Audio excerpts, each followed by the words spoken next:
Bonjour à tous et bienvenue pour cette nouvelle vidéo sur ma chaîne qui va concerner donc les interprétations des cartes de l'oracle G. Alors enfin voilà, les vidéos qui concernent donc les interprétations de cartes sur l'oracle G sortent enfin.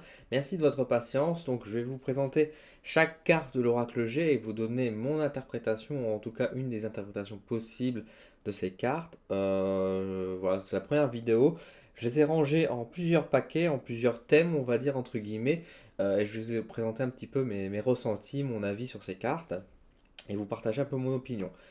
Maintenant, je précise, comme je précise toujours, l'opinion ou l'interprétation que je vais vous donner, c'est avant tout quelque chose de subjectif, quelque chose que moi je ressens, telle est la vision quand moi je vois les cartes de l'oracle G, qu'est-ce que je ressens, qu'est-ce que je vois, qu'est-ce que ça dit. Maintenant, ça ne veut pas dire que c'est le seul message que ces cartes vont donner, surtout l'oracle G, comme je vous ai dit dans la première vidéo de présentation globale, que de toute façon les cartes de l'oracle G sont avant tout très intuitives, donc c'est avant tout soit qu'il faut écouter et non pas forcément le livret ou même cette vidéo. Ce que je vous donne sera avant tout des conseils pour voir plus large éventuellement par rapport à la signification de ces cartes et de vous aider dans le développement. Voilà. Du coup, on va commencer tout de suite. Et pour cela, on va commencer donc avec ce petit tas que j'ai appelé, que j'ai pas donné de nom, mais qu'on va donner un nom aux animaux, parce que c'est vrai qu'il y a beaucoup d'animaux qui en ressortent. Mais voilà, on va appeler le premier tas les animaux de l'oracle G. Même si c'est pas dans toutes les cartes des animaux. Donc on va commencer. Il n'y a pas d'ordre, hein. Je ne suis pas l'ordre des cartes. Je vais prendre vraiment son paquet selon les thèmes. Donc là, c'est avec les animaux qui sont dans l'oracle G. Donc nous avons d'abord la carte ici, donc la numéro 60, qui est la carte de la colombe qui passe. Alors cette carte est une carte vraiment plutôt positive qui ressort de l'oracle G, qui présente ici un message de paix et d'amour. Donc c'est vraiment, quand vous voyez, c'est vraiment le calme, la paix, de rester serein, rester tranquille, de ne pas s'en faire, de ne pas douter. C'est vraiment le message de la paix, donc à la fois de l'amour, de l'amitié qui passe, mais c'est vraiment une carte très positive, c'est le oui qu'on peut avoir, c'est la tendresse, la douceur qui apparaît à travers cette carte. Cette carte aussi, pour moi, représente aussi les anges, et donc par de là, là aussi le cas de la médiumnité, des guides, de manière générale, les êtres de lumière qui peut entourer une personne, qui peut délivrer aussi un message. C'est vraiment quelque chose de très angélique quand elle passe à travers cette carte. Donc, si vous la voyez dans le jeu, c'est vraiment positif. Qu'est-ce que je peux vous dire d'autre? Message de paix, d'amour, c'est surtout ça qui en ressort. La quiétude, la tendresse et les guides et les anges qui apparaissent à travers cette colombe. Alors, carte numéro 8, donc qui peut se lire dans les deux sens. Donc, la carte de l'araignée. Donc, telle que je la prends là, c'est l'araignée du soir, donc espoir, hein, comme on dit, hop, avec la petite lune qui est ici. Et si je l'inverse, hop, ça devient donc l'araignée du matin, chagrin. Donc, écoutez bien, retenez bien ce petit proverbe, parce que c'est comme ça que vous allez pouvoir finalement la retenir, en fait, cette carte dans l'interprétation. Comme je vous ai dit, donc, araignée du soir, espoir. Du coup, c'est vrai que quand vous la voyez, il ne faut pas la voir comme mauvais augure, loin de là. C'est pour plus pour vous donner un message positif qui va arriver, qui au premier abord peut paraître désagréable, mais en profondeur, elle est en fait beaucoup plus positive et plus riche. Il ne faut pas juger au premier abord, il faut y croire. Et c'est une bonne petite nouvelle qui va arriver.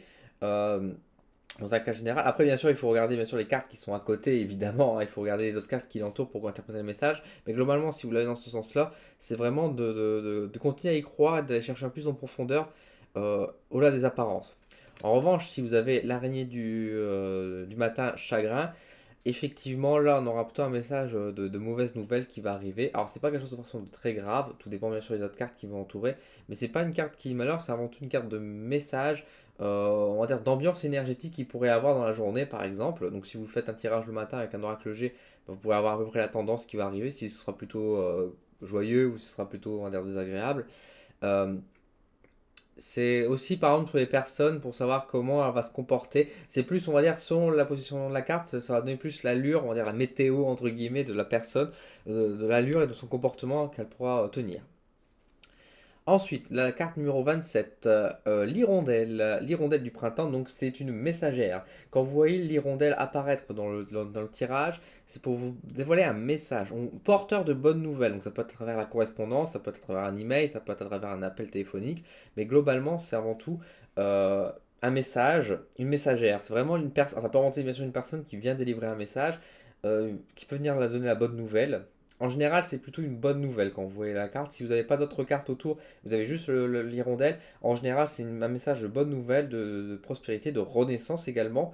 Si ça va avec une personne, ça peut vous dire que la personne, c'est une personne plutôt positive, plutôt gentille. Je ne vais pas dire naïf, mais peut-être qui est assez douce, assez gentille, très gentille, peut-être trop gentille également. Voilà, c'est pas une mauvaise personne, loin de là, c'est vraiment une messagère. Une personne gentille, douce et agréable. Trop gentille, on pourrait dire dans un sens. Voilà. Voilà pour l'hirondelle. Carte numéro 11, le lion. Alors, le lion dans le tirage, elle a un message beaucoup plus fort. Donc, c'est vraiment là au niveau des énergies, c'est quelque chose de très puissant. C'est des forces d'énergie, c'est la force. Comme le jeu de tarot, hein, par contre, la carte du lion qui apparaît, c'est la force elle-même. C'est la puissance. Donc, quand vous la voyez, si elle est rattachée à une personne, c'est-à-dire que c'est une personne qui a beaucoup de caractère, qui a beaucoup d'énergie. C'est vraiment très très fort, très puissant. Négatif ou positif, tout dépendra des cartes qui seront autour d'elle, mais en tout cas, c'est vraiment la force. Je n'ai pas beaucoup de synonymes à donner, à part que c'est la force, la puissance, la volonté qui est présente aussi. C'est vraiment quelque chose, quand vous la voyez, vous savez que ça va décoiffer, j'ai envie de dire, telle la crinière du lion, ça va décoiffer. Et ben le lion est là aussi pour dire qu'effectivement, c'est quelque chose de très puissant qui est en train d'arriver. À l'inverse, numéro 34, le petit écureuil. Donc le petit écureuil, ici, va représenter du coup plutôt la timidité. La timidité, alors c'est pas forcément le dire, je vais pas dire la sagesse, mais c'est surtout la prise de recul aussi, c'est un peu l'ermite. C'est une personne qui va être observatrice, une personne qui va être éloignée, plutôt timide, plutôt calme, plutôt posée. Alors pareil, je sais plus si elle peut se lire dans les deux sens. Non, celle-là, elle peut se lire que dans un sens, mais soit après, comme je vous dis, c'est vous qui interprétez. L'écureuil peut remonter aussi un peu l'épargne. Au niveau de l'argent également, ça peut vous remonter une personne qui va tendance à avoir économisé, à mettre de côté, qui va épargner. Donc si vous la mettez à l'envers, vous pouvez dire que c'est une personne qui est plutôt dépensière, par exemple. C'est une personne qui, voilà, qui va être timide, qui va avoir tendance à vouloir toujours bien faire, à toujours bien compter, à bien calculer, à bien prévoir, qui n'a pas vraiment de lâcher prise du coup. Ça peut représenter aussi les enfants, un peu la gaieté des enfants, mais ça va être surtout représenter, on va dire, le côté calme, le côté, voilà, je fais attention, je préviens, je suis prudent, la prudence, voilà, ça représente aussi la prudence à travers cette carte-là. Le chien, donc la carte qui est le numéro 31, la numéro 31, donc le petit chien. Alors le petit chien va représenter de manière générale la fidélité. Donc ça représente bien sûr le meilleur ami de l'homme, hein, comme on dit souvent. Donc là, dans le cas, c'est souvent plutôt le meilleur ami de la femme, on peut le souhaiter. La fidélité de manière générale, parce que c'est ce caractère-là qui correspond bien sûr au chien. Au-delà de ça, ça va représenter aussi, donc bien sûr, un compagnon qui est fidèle mais qui est aussi brave, qui va accompagner. Ça peut être, bon, voilà, c'est pas forcément que dans le couple, hein, ça peut être aussi dans le cas d'un ami, d'une autre personne, dans un projet qui peut tenir la route, qui va suivre son cours, qui ne va pas aller dans tous les sens, quelque chose qui est assez ordonné, qui suit les règles. Voilà, ça peut représenter ça aussi, le chien. Moi, dans mes tirages, je considère aussi que ça peut remonter les animaux de compagnie. Alors, pas forcément que les chiens, ça peut remonter aussi les chats, les lapins, enfin, ouais, ça peut remonter tous les animaux possibles.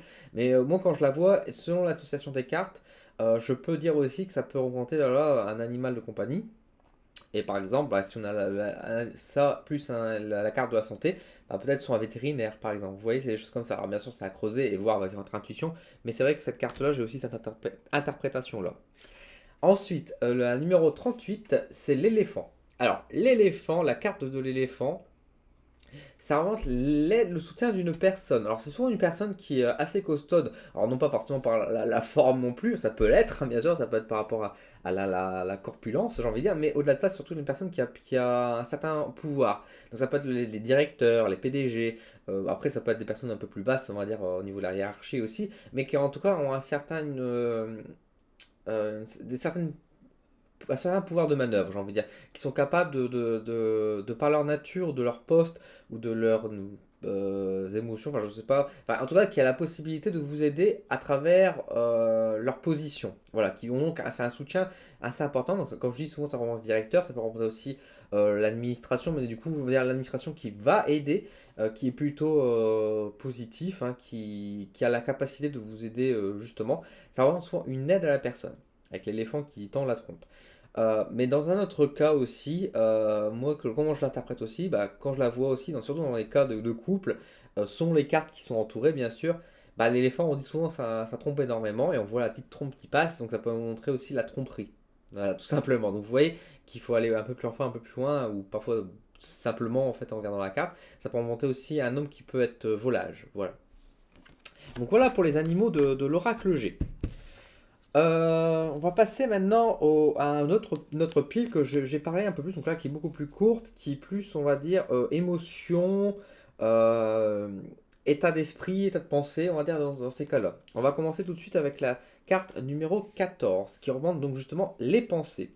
Alors là, cette carte est assez simple, parce qu'elle va, enfin assez simple dans le sens où elle va représenter bah, la pensée de la personne. À quoi elle pense, qu'est-ce qu'elle a dans sa tête, qu'est-ce qui l'obsède en ce moment, des choses comme ça. Là, il faudra bien sûr regarder les cartes qui sont autour pour bien comprendre la signification de cette carte. Si vous la voyez seule, ça veut dire que cette personne est préoccupée. Alors ça peut être positif, négatif, ça dépend de quoi elle pense. Si elle est amoureuse, si elle pense à la personne qu'elle aime, bah, c'est plutôt positif. Par contre, si elle est en couple mais qu'elle pense à une autre personne, là, c'est moins positif, hein, forcément. Mais en tout cas, ça va représenter surtout l'état de pensée de la personne. Donc ça va représenter bien sûr ses émotions, son état psyché, j'ai envie de dire aussi.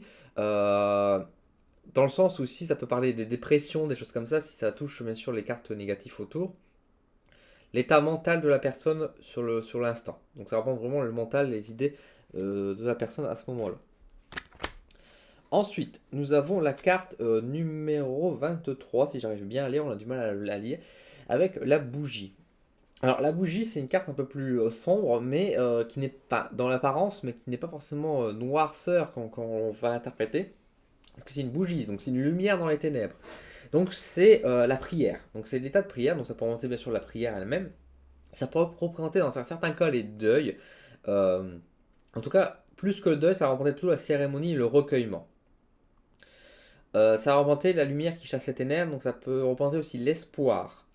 Ça peut représenter le recueillement, comme je vous ai dit, la réunion, le rassemblement, euh, de croire en l'espoir, encore une fois, de la lumière, de chasser les ténèbres. Ça peut représenter donc l'état aussi de pensée de devoir agir aussi, mais dans le sens où il faut reprendre espoir, donc ça va bien avec la pensée finalement, mais aussi de retrouver de l'énergie, de croire encore. C'est une carte qui demande un certain sens, on va dire, de recueillement, mais surtout une certaine préoccupation. Il ne faut pas l'ignorer, cette carte, parce que si elle apparaît, il faut bien regarder les cartes qui sont autour d'elle également, pour comprendre pourquoi, qu'est-ce qu'on doit faire, sur quoi on doit se recueillir, sur quoi on doit prier, sur qui on doit faire attention, qui a besoin d'aide. Ça peut être aussi un message alerte. Si vous voyez cette carte à côté d'une autre personne, peut-être cette personne est dans un mal-être et qu'elle a besoin d'aide. Enfin voilà, il faudra bien sûr être bien large dans l'interprétation de cette carte, en tout cas, qui est la bougie. Carte bien plus positive, ici la 56, la carte de la pyramide, donc qui va remonter ici l'ascension, l'élévation de manière générale. Alors, bah, de même que ça, il y a plusieurs interprétations qu'on peut avoir. Ça peut confirmer également par exemple un deuil. Si vous avez la carte qu'on va voir par la suite, bah, si vous avez la bougie, la carte qui a représenté plus la mort, et cette carte-là, ça peut vouloir dire effectivement qu'une personne va décéder parce que ça va montrer l'état d'ascension de la personne vers l'au-delà.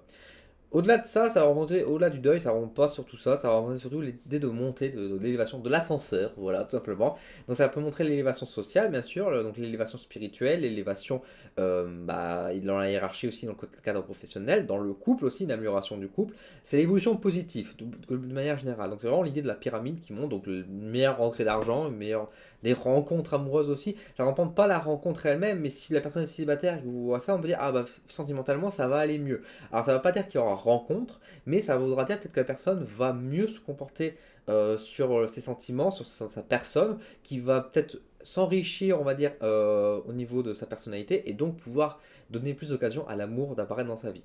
Donc c'est vraiment une carte très positive, une carte qui encourage, qui donne de l'espoir, qui va rappeler la réussite prochaine en tout cas. Donc encore une fois, qui peut être une grande réussite comme une petite réussite, mais ça montre dans tous les cas la réussite. La carte numéro 17, c'est une petite carte qui est vraiment sympathique parce que c'est une carte qui va représenter ici de la protection. Donc l'étoile de David, ça représente vraiment l'idée de la protection. Voilà, donc ça peut être la protection des guides, des anges, des êtres défunts, mais ça va remonter surtout aussi bah, le sceau qui va sceller donc les contrôles, des choses comme ça, des choses qui vont être actées, qui vont être confirmées. Ça va mettre en avant une confirmation et une protection, quelque chose d'assuré. Ça peut remonter par exemple si vous avez la carte qui va remonter le travail, et ça veut dire qu'il y aura peut-être un CDI à la poche, parce que vous avez signé un contrat. Ça peut dire que si vous allez être vous rencontrez quelqu'un, vous ne savez pas trop comment il est, si c'est la bonne personne ou non. Si vous voyez ça, ça veut dire que ça va être un couple qui va sans doute durer et qui a besoin d'être fait quelque chose avec, en tout cas qui a besoin d'une expérience à faire avec elle. C'est vraiment une carte très positive, ça remonte bien sûr la protection aussi contre le mal, donc c'est vraiment une carte qui est là pour vous rassurer en vous disant, telle la carte de l'élévation qui rappelle la réussite, là cette carte-là vous dit que de ne pas vous inquiéter, même si les événements qui autour peuvent être parfois un peu compliqués. Si vous avez des doutes, des choses comme ça, cette carte-là vous assure en disant t'inquiète, c'est bon, c'est scellé, c'est sûr et certain, t'es protégé, t'en fais pas. Donc c'est vraiment une belle carte à avoir dans tous les domaines, j'ai envie de dire, quand on la voit apparaître, ça fait du bien. Ça peut dire aussi, dans un autre cas, par exemple dans une séparation, si vous voyez que la séparation est confirmée et que vous voyez cette carte-là, ça peut dire aussi que la séparation est nette et que ça ne reviendra pas, il n'y aura pas de nouveau rapprochement qui peut être fait. Donc dans ce sens-là, on pourrait dire que c'est peut-être négatif, mais enfin, en soi, une séparation, c'est pas toujours si elle fait, c'est que ça devait se faire. Donc en soi, c'est pas, il faut pas la voir négativement, c'est vraiment toujours positif parce que c'est encore une fois la protection et pour se protéger, parfois il vaut mieux être séparé. Voilà. Ensuite, je vais prendre quoi comme carte? Je vais prendre, pour terminer cette vidéo, pour passer à la suivante, pour pas que ce soit des vidéos trop longues non plus, je vais partir sur les cartes un peu de lieu et d'état d'esprit, on va dire. Enfin, pas d'état d'esprit, mais autour de soi, de lieu, on va dire, de contexte. Donc la carte numéro 5 qui va représenter ici la ville. Donc la ville, bah voilà, parce que comme le nom le dit, ça va représenter le lieu, donc elle-même la ville. Donc ça peut remonter les shopping, ça peut remonter en soi l'administration avec la tour, ça peut remonter l'État. Ça peut représenter la gendarmerie, dans ce comme ça. Après, ça peut représenter des lieux comme ça qui sont vraiment attachés à la ville et à la vie de la ville. Voilà. Ce genre de choses. Ça peut remonter aussi bah, le cabinet de la médecine. Enfin bref, ça peut remonter la maison, le lieu, l'endroit. Ça peut remonter aussi les appartements, éventuellement, dans ce cadre-là. Ça représente aussi la société de manière générale. Donc ça peut remonter aussi les personnes, la manière d'être, les médias. Donc aussi dans ce contexte-là. Ça peut représenter aussi le monde, la foule de manière générale. Enfin, de manière oui, la foule. La foule, le monde. Donc ça peut, pour les personnes qui sont un peu agoraphobes, bah voilà, c'est pas une carte qu'on aime voir. C'est voilà, c'est pour monter la foule, le peuple, les gens, donc finalement, mais pas les gens individuellement, mais les gens en tant effet de masse. Donc les médias, l'administration, voilà. J'ai fait un peu le tour où ça peut remonter l'appartement. Donc c'est une carte qui a beaucoup de sens, beaucoup de, ça va vraiment dépendre de la question du contexte. Forcément, si la personne demande si elle va déménager comme ça, si on voit cette carte, on dit bah oui, vous allez peut-être vous rapprocher plus de la ville, peut-être partir en appartement, des choses comme ça. Si par contre la personne demande par rapport voilà, à un divorce, est-ce que vous allez vous séparer, on voit cette carte-là, on dit ah peut-être vous allez voir un cabinet d'avocat. Enfin, il faudra bien sûr voir toutes les cartes qui sont cotées. De toute façon, l'oracle G, contrairement à l'oracle des miroirs, je trouve que les cartes ont un sens, mais à elles seules, c'est toujours très complexe. Surtout quand on veut faire une interprétation de cartes, il faut mieux regarder toutes les cartes qui se collent l'une à l'autre pour affiner le message. Après, bien sûr, quand on est connecté et qu'on arrive à faire de la voyance, comme moi j'arrive à faire, on peut trouver plus facilement le message juste avec une carte, mais au début, c'est vrai qu'il ne faut pas hésiter à faire beaucoup d'assemblages de cartes. Surtout que l'oracle G a un peu un effet puzzle dans le sens où une carte plus une carte plus une carte, vous allez avoir le message qui va être assez clair. Là où c'est pas toujours le cas avec certains jeux d'oracle. Carte numéro 54. La 54 va représenter ici la campagne. Alors, au-delà de la campagne, ça peut représenter aussi la forêt. Ça va représenter tout ce qui est lié à la nature de manière générale, donc tout ce qui est naturel. Donc, de même que le lieu, ça va représenter plus le côté, bah, il y a moins de monde, moins de foule, c'est plus calme, plus posé, plus naturel, on pourrait dire aussi, moins anxiogène aussi. Un endroit où on respire, ça peut représenter les montagnes aussi, ça va représenter vraiment bah, hors de la ville. Donc, ça peut représenter la campagne, ça peut représenter les montagnes, ça peut représenter les champs, ça peut représenter la forêt. Ça va vraiment envoyer plus le côté nature. Donc forcément, le côté nature, ça peut rapporter beaucoup de choses. Si on a dans un question professionnel et qu'on voit cette carte-là, on va dire ah peut-être monsieur va devenir fleuriste. Enfin, je dis ça, enfin, ça paraît bête, mais voilà, on peut creuser un peu dans la piste de quelque chose de plus sain, de plus naturel, de plus bio. On va dire ça comme ça. Voilà, c'est quelque chose aussi d'un endroit plus calme, de quiétude, de naturel. Bah, voilà, la ferme. Enfin voilà, c'est vraiment ce côté nature qui est vraiment représenté par cette carte, selon moi. Enfin, Pour terminer cette vidéo, je vais m'arrêter avec la carte numéro 26 qui est le désert. Alors, au-delà du lieu du désert lui-même, vous n'allez pas forcément aller toujours dans le désert, surtout en France, on n'a pas trop de Sahara, donc de notre côté. Le désert va représenter surtout l'état de solitude également. Alors, c'est une carte qui peut aller un peu dans tous les. J'aurais pu le mettre dans le sentiment et les émotions aussi, parce que ça va représenter surtout la solitude, le désespoir, la tristesse, mais non pas une tristesse à chaudes larmes, mais une tristesse vide. Vraiment, là, ça représente la solitude. La solitude est vraiment représentée par cette carte. Le fait d'être desséché, on va dire aussi, alors c'est pas dans le sens où il faut boire, mais dans le sens où la personne est en manque de quoi? En manque d'amour, en manque de tendresse, en un manque d'amitié, quelque chose de vide, de plat. Il se passe rien, mais c'est rien, non pas comme la carte de la campagne qui représentait plus, on va dire, le calme et la quiétude, donc on peut être seul, mais dans un bien-être. Là, ça va être la solitude malaisante. Vraiment être au calme, mais un calme qui fait froid, qui a du mal. C'est le désert, c'est pas forcément ce qui est chaud, ça peut être quelque chose qui est très froid également. Donc c'est vraiment quelque chose qui blesse, qui a tendance à craquer aussi parce que voilà, elle est trop pauvre aussi. Donc ça pense aussi la pauvreté aussi dans ce sens-là. Donc si vous voyez cette carte, bah c'est pas une carte très joyeuse, mais ça fait alerte aussi pour prévenir. Donc si c'est dans un cadre sentimental, bah forcément on va se dire tout de suite que c'est il n'y a pas d'amour en fait, c'est quelque chose qui est triste, qui se paupérise, oui, et on est en manque d'amour, on manque de quelque chose, c'est triste. Quand on voit ça avec le domaine financier, bah forcément on se dit ouh ça va être compliqué parce on n'aura rien et on aura tendance à pas avoir peut-être plus de sorties que de rentrées, donc il faudra faire très attention, ça va être compliqué. En termes d'amitié, ça veut dire peut-être l'éloignement des amis qui vont nous abandonner et on va se retrouver seul. Donc c'est vraiment une carte qui fait quand même mal au cœur quand on la voit parce que ça représente vraiment la solitude directement. Voilà, donc on termine par une carte assez triste, mais bon, c'est comme ça. J'espère que cette vidéo vous a plu pour cette première partie. Je vous retrouve du coup très rapidement pour la deuxième partie de l'interprétation des cartes de l'Oracle G. Merci de m'avoir suivi cette vidéo. Comme d'habitude, n'hésitez pas à mettre un petit pouce si vous avez aimé la vidéo, à vous abonner à la chaîne si ce n'est pas encore le cas. Mettez en commentaire, et je vous remercie de grand cœur quand vous mettez des commentaires pour dire si ça vous a plu, si vous voulez avoir des précisions sur une certaine carte, si vous voulez échanger avec moi, si vous avez même d'autres interprétations à ajouter selon vous par rapport à une carte. N'hésitez pas, ça fait toujours plaisir de faire cette chaîne un terrain d'échange. Sur ce, je vous donne rendez-vous très bientôt sur ma chaîne pour la suite de ces vidéos. A bientôt!